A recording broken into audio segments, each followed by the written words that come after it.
Intermission. Written and read by Mark Binder.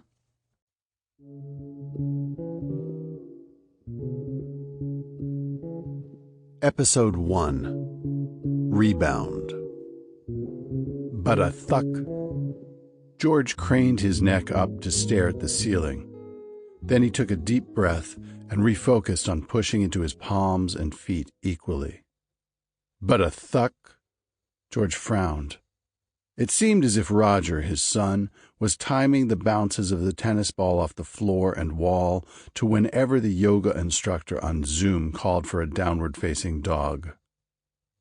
George put it aside and flowed through plank and a series of other asanas.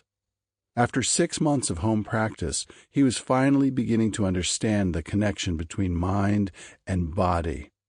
But a thuck. Cursing, George jumped to his feet, banged up the stairs, and threw Roger's door open. "I'm in the middle of math class," Roger mouthed, pointing at the Google Classroom open on his laptop screen.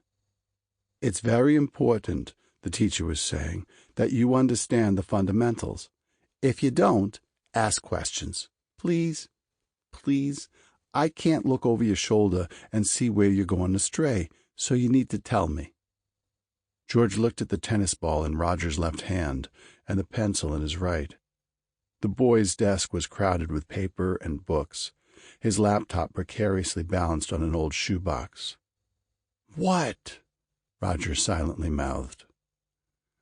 George bit his bottom lip, shook his head, backed out, closed the door, and padded downstairs. By the time he got back to his mat, the virtual yoga class was already in seated meditation. Fed up, he quit out of the meeting, strode into the kitchen, and turned on the coffee machine. Then he closed his eyes, took a breath, and slowly let it out. At least Roger was showing up for his online classes.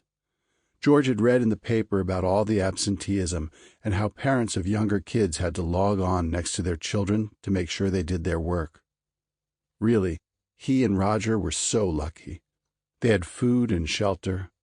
Yes, his ex, Roger's mom, was in quarantine for another 10 days, but that just meant father and son had more time together, which usually wasn't a problem, except when Roger whacked his tennis ball against the floor and wall during George's morning yoga class. Maybe the problem was coffee.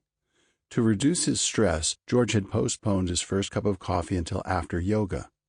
Clearly that wasn't working. While he waited, "Sample complete. Ready to continue?"